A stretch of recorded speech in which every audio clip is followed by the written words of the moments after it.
girl's body made a sickening sound when my tires hit her. The crack of her skull against the grill of my car. She was bent down, maybe tying her shoe just low enough that I didn't see her, right there. In front of me. I'm not going to say where I am. You'll figure it out soon enough when the news gets out. That's fine. I don't care anymore. Why didn't she look up? Why didn't she hear me coming? I was in a hurry. It was raining. A sheet of fog rolled in, thick and low across the ground. 1 minute, I was looking down. The next to I am. Her body was there, twisted and broken, smeared across my grill like some goddamn nightmare I couldn't wake up from. It sucks, not like I wanted this. I didn't instead ask for it. But what was she doing out there, on that road, in the middle of nowhere, just dirt and corn for miles? What the fuck was I supposed to do? You think you'd handle it any better? You really believe you'd do the right thing, and march her body straight to the nearest police station. It was the middle of nowhere. No witnesses. And I was just supposed to tie the manslaughter noose around my own neck? What if you weren't just driving for fun? What if the reason you were out here, on some forgotten back road, was because your car was loaded with enough weed to lock you away for 10 years? You telling me you'd risk 20, 30, 40 years rotting behind bars for this, because some idiot decided to wander into the dark? You can speculate. Tell yourself you'd be better than me, but I know better.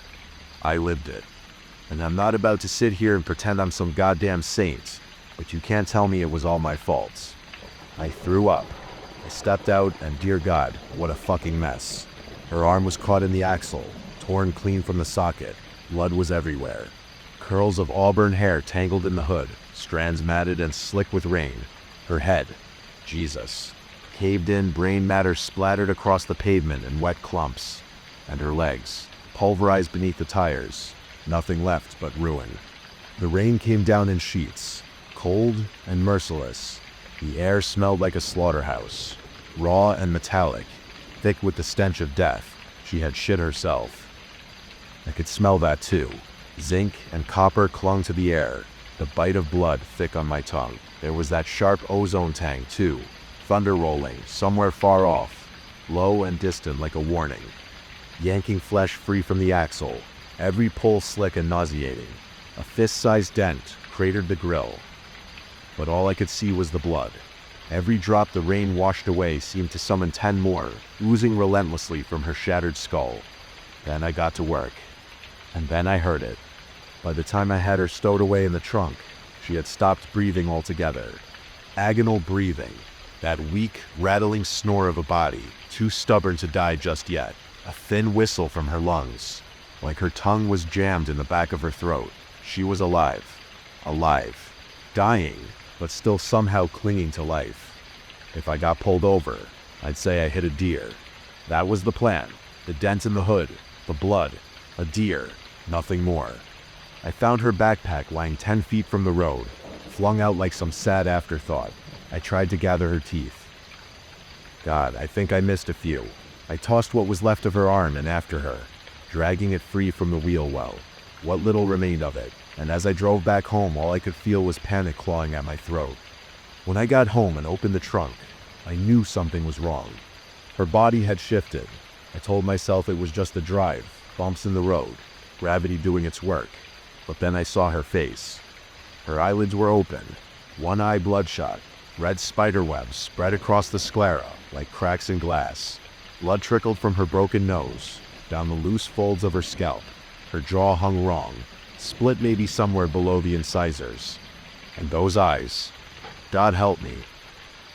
I stared into them, watched as they centered on me, pupils dilated, locking on like she was still there.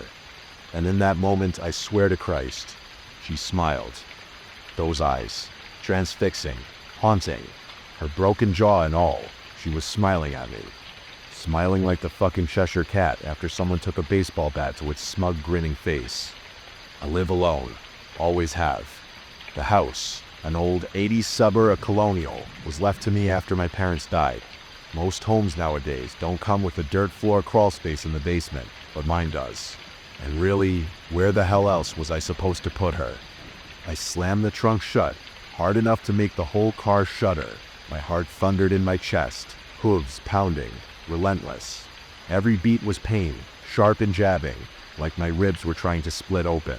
My pulse kicked wild in my throat, palpitations firing off like I was about to drop dead from a heart attack. I don't get visitors. I keep to myself. Reclusive, they'd call it. I work the toll booth during the day. That's it. No friends dropping by, no neighbors sticking their noses in. But I didn't have the guts to cut her apart, to hack her into manageable pieces and toss them into some river miles away. Though really considering everything I had already done, would it have even mattered anymore? That felt like crossing a line. Dismemberment. Desecration. I dug deep, 6 feet down, maybe deeper, wrapped her in a blue tarp, thick and plastic, and shoved her into the hole. But the smell. God, the smell hit me harder than anything else. It wasn't just death. It was wrong. Sharp ammonia, like rancid cat piss, mixed with the stench of sulfur. Rotten eggs cracking open in the sun. Spoiled milk curdling in the back of your throat. But the smell didn't go away. I buried her, filled the dirt back in, packed it down as best I could. It lingered, so I left it. I scrubbed my car clean, pulled clumps of hair out of the bumper, strands tangled and slick with dried blood. I tore the upholstery out of the trunk and burned it, watching the fabric curl and blacken in the flames. I didn't dare take the car to a mechanic. If things went south, if someone started asking questions, that car would be the noose around my neck. Parked it in the garage and locked it up tight. I even burned my stash. All of it. Didn't care about selling it anymore. Money didn't matter. Nothing did. Days passed. I called in sick to work. Food poisoning, I said.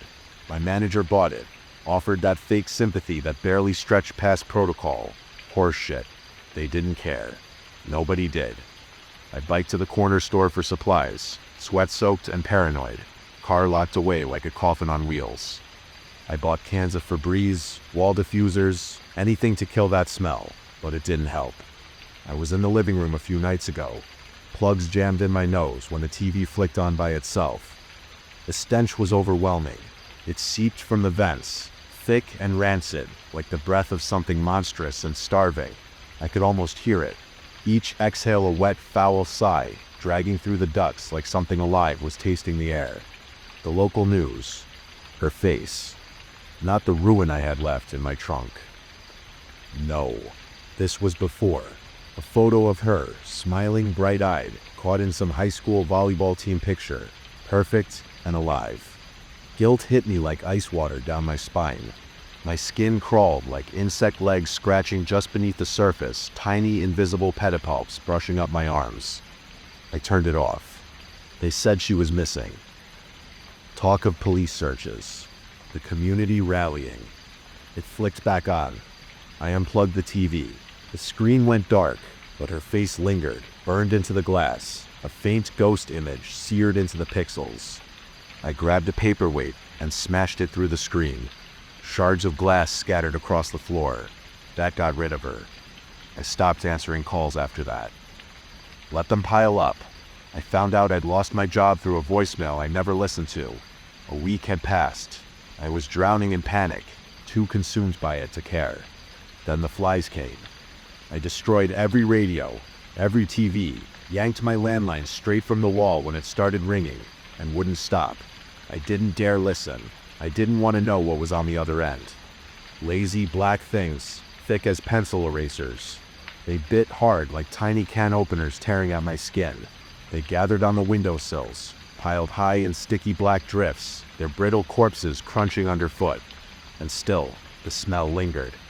I was taking a shower when I first heard the tapping behind the wall. At first, I told myself it was just the pipes adjusting. Nothing unusual. Houses creak and groan all the time. But then came the scuffling. My mind betrayed me then. I imagined her shattered legs, bent at impossible angles, trailing behind her like the slug-slick remnants of something that should have stayed dead. Something dragging, slow and deliberate, like a predator pulling along its kill. The sounds didn't stop. The tapping, the dragging. Always there, always closer. Late at night, above my bed, circling like a shark beneath the waves. Dust trickled down from the ceiling, forming neat little pyramids on my sheets. It followed me from room to room. The sound of something sliding across the ceiling, kitchen to bathroom to bedroom, like a loyal dog shadowing its owner. But this wasn't a raccoon, and it sure as hell wasn't anything natural. But the smell lingered, damp, sour, festering no matter how much I cleaned. 2 nights ago, I was sitting in the bathtub, trying to drown it out. Just the rush of water filling the tub, the only sound I could trust. I thought maybe I could wash the fear off, scrub the stench of rot and guilt from my skin. Then tap. Soft. Beneath me. I froze. Every muscle locking up like ice had filled my veins. Another tap, closer this time. Deliberate. I told myself it was in my head. Just like the scratching, just like the dragging in the walls. And then thump. A slow, heavy knock from beneath the water. The surface rippled with it, tiny waves trembling outward.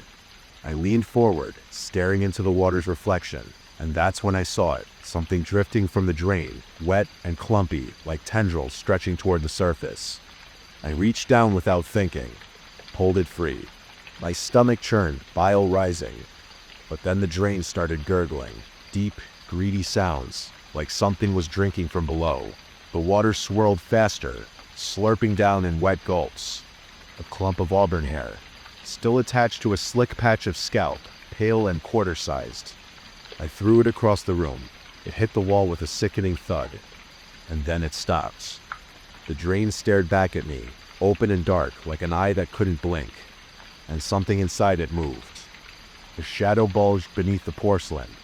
Fingers clawed at the underside, scratching from the other side. I couldn't see them, but I felt them, long cold nails scraping for release. I bolted from the tub, slipping hard on the wet tile, splitting my knee open. I didn't care, I just needed to get away. Frozen, helpless. I watched as something pale forced its way through, a single broken finger, bloated and rotten, pushing through the drain. It twitched. Searching, like a worm writhing out of the soil during a storm. It wasn't enough that she had destroyed my car, ruined my life, and put me at risk of prison. She couldn't leave it at that. No, now she was haunting me. I grabbed a roofing hammer from the garage and planted myself in the living room, listening to the dragging, the shifting, mocking me. She was in the walls now, moving, watching. I couldn't stick it anymore. When I heard her slither past the far wall, rage took over. I rushed forward and began tearing into the drywall, hammering again and again. Bits of plaster rained down like snow. An arm, a leg, slithering just out of reach. I caught sight of something pale, and the smell. When the wall cracked open, it hit me like a freight train. Rotten eggs, ammonia, and decaying flesh, thick enough to taste on the back of my tongue. She was contaminating my home, infecting it. I swung the hammer again, but before I could pull back, it was yanked from my hands, sucked into the wall with terrifying force. I stumbled backward, crashing into a lamp, breath ripped from my chest. All I could do was stare at the hole, gaping, useless, like a fish out of water. And then I saw it, that eye, dark crimson, bulging through the fracture in the wall. It watched me, split with jagged red lines like a cracked mirror. Run! I couldn't run. And every primal part of me screamed, until I broke it, deep down in the marrow of my bones, and the electric pulse of my brain. I knew I'd fucked up. I'd crossed a line I couldn't uncross. Before this, there were rules. She had the walls. I had the rest of the house. That boundary, thin and fragile as it was, had held until I opened a door. And from that moment on, everything got worse. I thought about vampires then. How they had to be invited in. Had I done that, was smashing through that wall an invitation. That night, as I lay in bed, every breath shallow and ragged, I heard it. The peeling of drywall. The slow, deliberate tear of the hole widening. A sound wet and gritty, like muscle being stripped from bone. When I finally worked up the nerve to rush downstairs, slower this time, more cautious, I saw what had become of the hole. It had widened into a mouth. The jagged edges of the drywall jutted out like cracked, broken teeth. Inside my house. She was inside now. I bolted back upstairs, locked the door, shoved the dresser up against it with shaking hands, and then silence. No scratching, no dragging, no circling from the walls while I lay there, eyes bloodshot and wide open, plugs jammed into my nose to fight that goddamn smell. And that's what she was now, wasn't she? Just roadkill. Well, sulfur, decay, roadkill. But then came the thumping, and then closer. I heard her crawl up the stairs, a wet, dragging thump, like a half-paralyzed child clawing her way upward. The destruction lasted all night, below me. Cabinets ripped from their hinges, drawers wrenched free and hurled across the floor. The unraveling of my home, my sanity coming apart like a loose spool of thread. Thump, thump, closer. At dawn she left. I heard her slither away, back to whatever crack she crawled out of, retreating to the spaces between reality and madness. Then she slammed against my door, again and again. No words, no heavy breathing, just the smell, thick and suffocating, burning in the back of my throat, so close I could taste it. A framed photo of me and my parents, smashed, crumpled beneath shattered glass and a mangled frame, bite marks in the wood from a mouth that wasn't whole, teeth uneven, broken. And the door. When I moved the dresser, I found two things. As if she had been standing, higher than it should have been. Punched through, several holes as if she'd driven her fists into it. But then I saw the hammer, my hammer embedded high in the wood, standing on those twisted, broken legs, splintered bone grinding through flesh and cartilage like knives through wet paper, like a toddler taking its first unstable steps. I laughed, a raw guttural noise that clawed its way out of my throat. I couldn't take it anymore. Sleepless nights, the stench, the violation of my home, my control. I had to know. I had to see with my own eyes, prove it was all in my head. This was my house. I wasn't going to let some stupid whore, too careless to tie her shoes on the side of the road, take it away from me. But the moment I crawled into the basement, I knew I'd made another mistake. I needed to see her, convince myself she was still there, rotting in that pit, mangled, dead. Like the hammer in the wall, like smashing through the drywall. I was crossing another line in a rule book I didn't understand. The crawl space was darker than it had ever been. The air thick and humid, the dirt wet beneath my feet clinging to me like decay. The smell of sulfur and rot suffocated every breath. I started digging. The deeper I went, the more my skin crawled. Goose flesh prickled along my arms, every hair standing on edge. Scuttling, dragging, far off but getting closer. 3 feet down, I heard it. Click, click. Fingernails tapping. A low thump, thump. 4 feet down, I expected to see her hand, her foot, anything. 5 feet down, I found it. And then something fell into the crawl space with me. The edges of the blue tarp, crumpled and filthy, half swallowed by the earth. The sound of wet, rancid meat hitting the dirt, where the wall met the floor, from the corner. I didn't said look. I didn't stop need to. Nothing. I peeled the edge of the tarp open. Empty. Hollow as a grave with no corpse. No clicking of nails.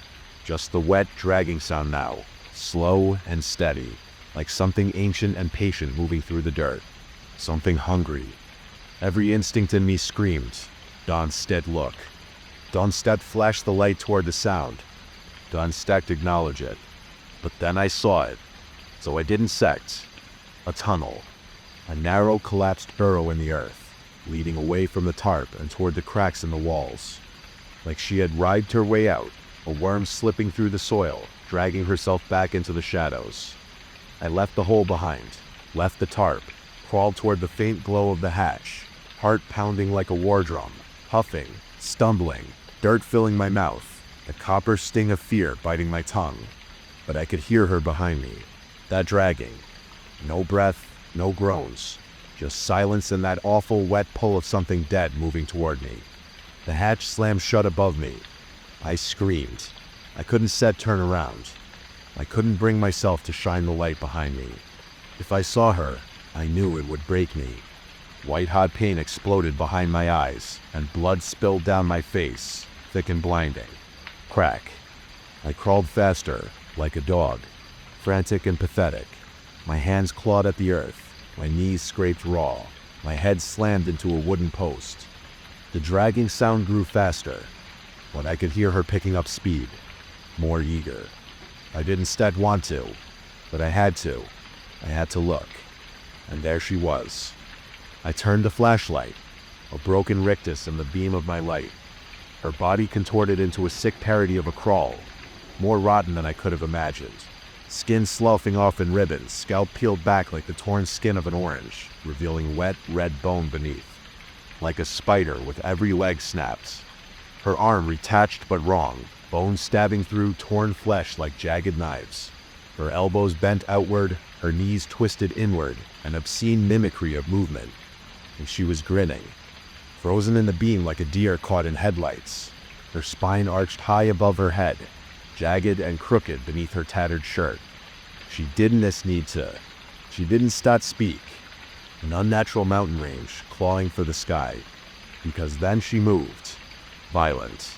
Sudden. She charged. Her hands slapped the wet earth. Arms pinwheeling, legs convulsing and crunching with every frantic step.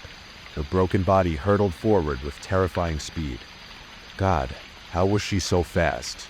The sound of cracking bones echoed through the crawl space. Clicks. Pops. The awful shuffle of shattered limbs dragging forward, pulling her closer. I reached the hatch.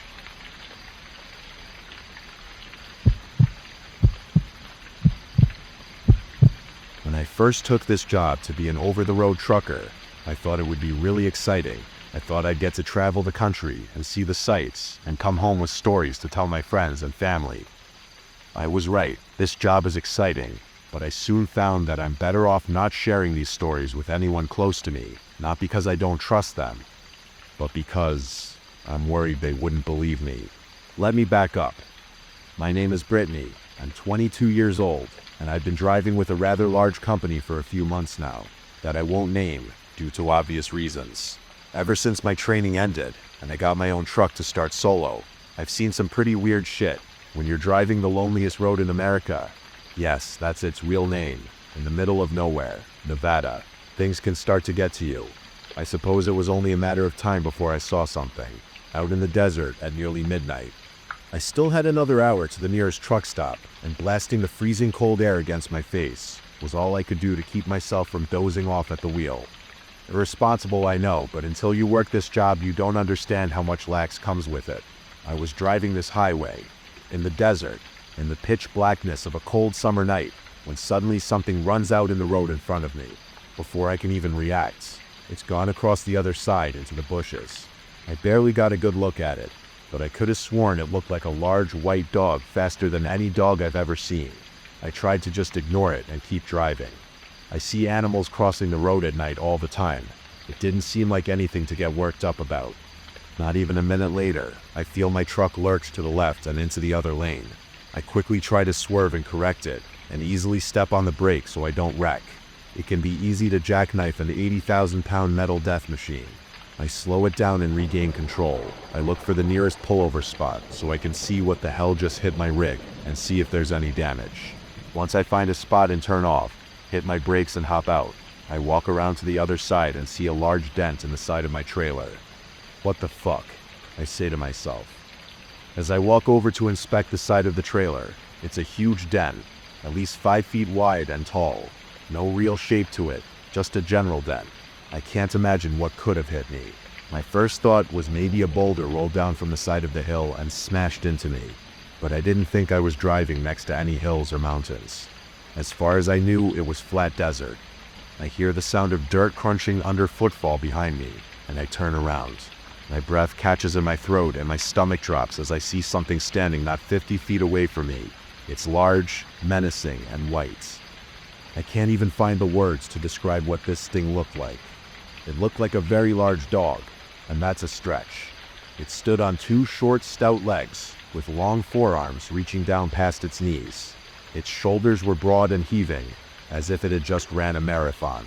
Its head was mostly shaped like a wolf, with a large snout filled with razor-sharp teeth bared in a snarl, saliva dripping from its maw. Its jet-black eyes bore right through me, filled with hatred and hunger. I couldn't move. I was frozen in place, This creature stood between me and my only salvation, my truck. We stared at one another for a moment, until I broke the silence. "You are one ugly motherfucker," I said. It snarled at me, then very unexpectedly, it turned and walked away slowly, using all four of its limbs, receding into the bushes and into the night. I stood there for what felt like several minutes, wondering if it would jump out and feed on my flesh at any moment. It never came back. I ran around the front of my truck and jumped inside, locking the door quickly and flooring it. As fast as you can floor an 18-wheeler, which is not at all. Soon I was back on the highway and barreling down it as if my life depended on it. For a while it felt like it did. Within a half hour I found myself at the truck stop and shut down for the night. Sleep was difficult that night. I was certain every noise I heard was that damn creature returning. Luckily the night went on without another incident. I have more stories to tell, but this is getting long, so I think I'll stop here. Remember guys, be careful out there on the road. You never know what else is out there with you.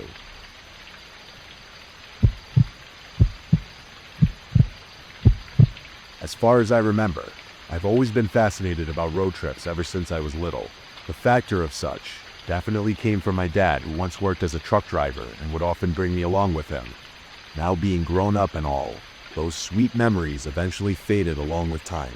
The last time I graduated was nearly a decade ago. All the jobs that I took were merely a part of an inconsistent, unpleasant career that barely supported my financial burden. Being nearly stuck in a dilemma, I finally decided that it was time I find a stable career with a job that I actually enjoy. Fast forward to a few months after, I couldn't be much happier to have finally possessed a competent truck driver's license after digging out my remaining money for the lessons. The moment I took hold of it, I did not waste time to seek for companies that would hire me. It took some quick browsing before I found a small unnoticed company that offered good bucks. It introduced itself as a meat company and desperately needed new drivers as demands were increasing lately. I partook in an interview, and sure enough, secured the job since they were unexpectedly that desperate. My orientation was right on the next day. Prior to it, my new boss ordered me to sign some terms and contracts, and handed me a set of documents, which he described it as the company's rules and regulation. Since the goods I transport are fresh meats, it means that I had to drive midnight, carrying them from the factory to its destination before morning, for the public to purchase and consume. The orientation went smoothly, and I quickly adapted to the lifestyle of a trucker within days. During my first few days as an amateur, I was accompanied by my supervisor who observed my driving.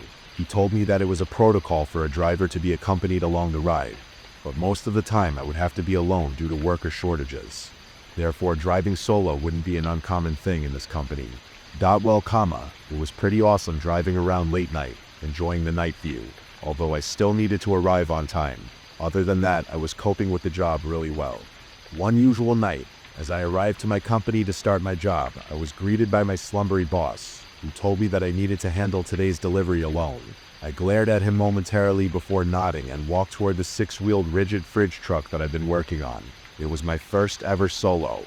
The engine of the truck roared alive as I turned the key forward. The headlights illuminated the wall in front of me with such brightness that I had to look away momentarily.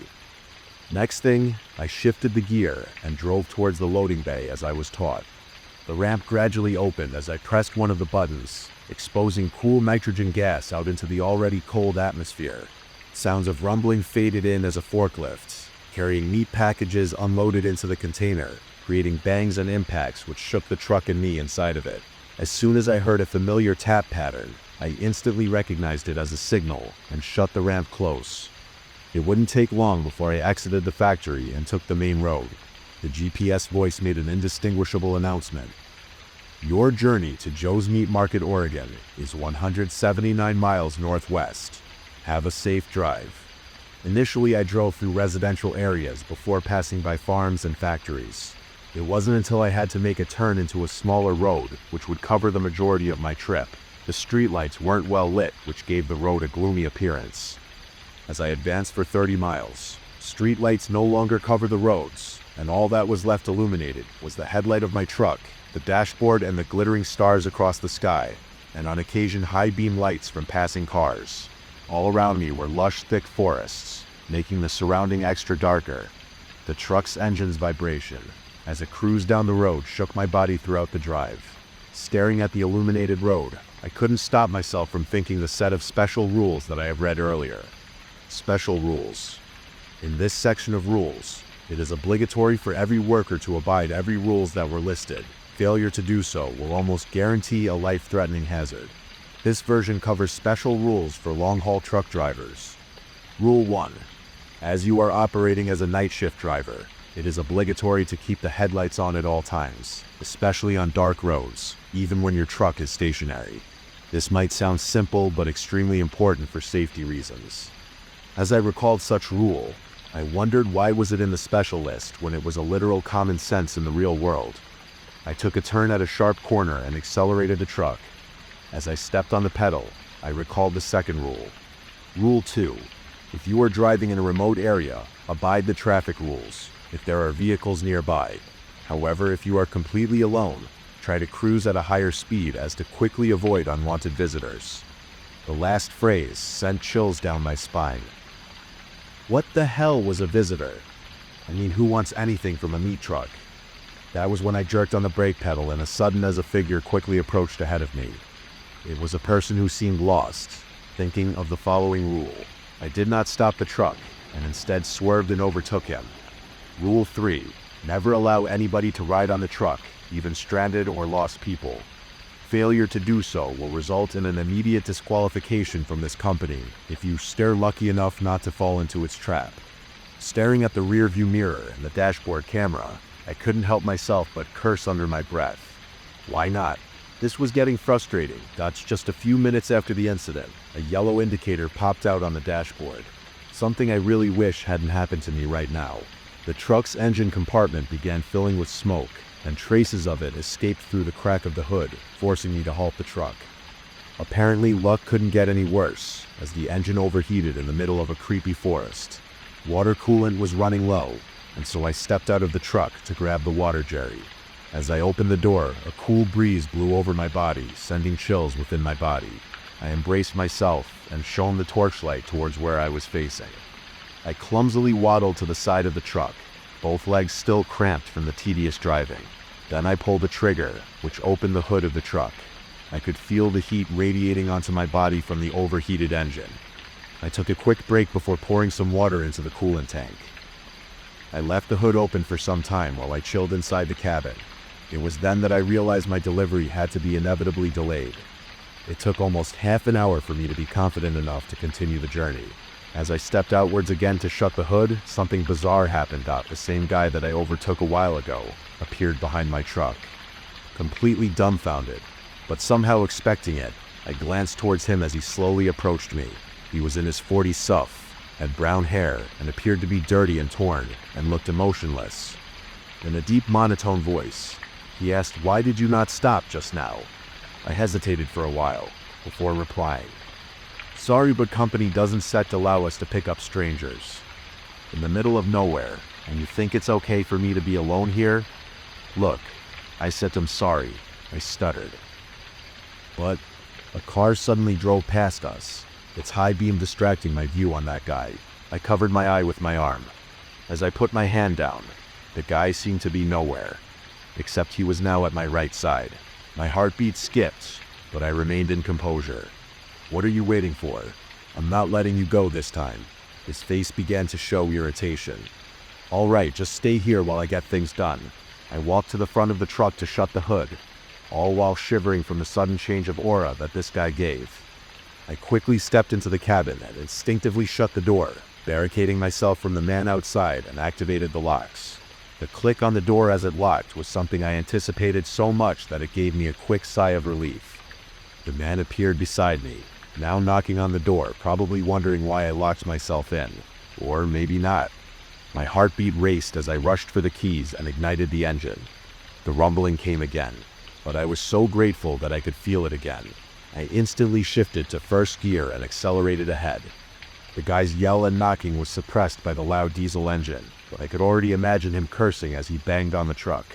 As the truck gained speed, the banging shifted all the way to the back of the truck, and then came silence. That was when I heard a bone-chilling scream. That was not a human scream. It sounded too unearthly. My primal instincts could sense evil behind the deafening roar. I glanced at the rear of my truck, only to visualize a traumatizing silhouette which was now chasing me. From I could see, it stood 6 feet tall even with all 4 of its legs.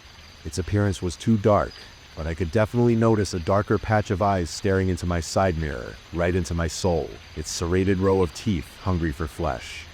The figure approached rapidly as the truck's rear light illuminated the unearthly creature in red. I could hear bangs on the side of the truck. It was attempting to breach the container. I brake-checked unexpectedly, making the creature unable to react in time and tumbling onto the asphalt. I accelerated harder this time and fled the scene. That was when another rule popped into my memory. Rule 4. If the something stit is following you, do not let them catch up to you. Do your best to survive. Something? Is that creature the something they're referring to? I tried to connect the dots while simultaneously focusing on the road.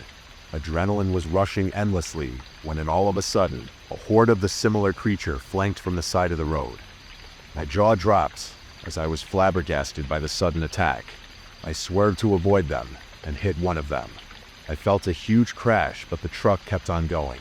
Series of bangs and clangs reverberated the truck's chassis as the container was constantly ambushed mercilessly by the creatures. Couldn't think much of a solution as they gradually broke in. I couldn't thank my luck more as a tunnel approached in front. Taking this opportunity, I swerved right and took down 3 to 4 of these creatures off the truck. I could hear the splatter noise as they were brutally crushed between the truck and the tunnel. I did the same at the left side of the truck as I crossed the double line and skidded against the tunnel. The creatures at the other side were also ruthlessly obliterated. The tunnel ended as the last creature's body laid onto the ground from the devastating blow. I celebrated momentarily, punching the steering wheel as soon as I exited the tunnel. I drove for another 5 miles, still high on adrenaline. I did not notice the sharp curve in front of me, and the massive truck battered into the woods as I couldn't react in time. The truck was too fast. I was running for my life. The truck came to a complete halt, jolting me forward like a dummy rag doll. I cursed under my breath. I just thanked that my seatbelt saved my ass. I shifted into reverse gear, but horror dreaded upon me as I realized that the RPM was at its maximum. This only meant one thing: the wheels were stuck. Fuck! I screamed in panic and in pain. I scanned around me. No vehicles were around. I was completely left alone. I felt hopeless by then. I already called my boss, and he promised to send a tow truck as quick as possible. I hid in my truck for about 15 minutes now. I don't think they'll ever make it. Reason so, I could hear the creatures from a mile away now, approaching at an alarming rate. I did the same at the left side of the truck as I crossed the double line and skidded against the tunnel. The creatures at the other side were also ruthlessly obliterated. Taking this opportunity, I swerved right and took down 3 to 4 of these creatures off the truck. I could hear the splatter noise as they were brutally crushed between the truck and the tunnel. The tunnel ended as the last creature's body laid onto the ground from the devastating blow. I celebrated momentarily, punching the steering wheel as soon as I exited the tunnel. I drove for another 5 miles, still high on adrenaline. I did not notice the sharp curve in front of me, and the massive truck battered into the woods as I couldn't react in time. The truck was too fast. I was running for my life. The truck came to a complete halt, jolting me forward like a dummy rag doll.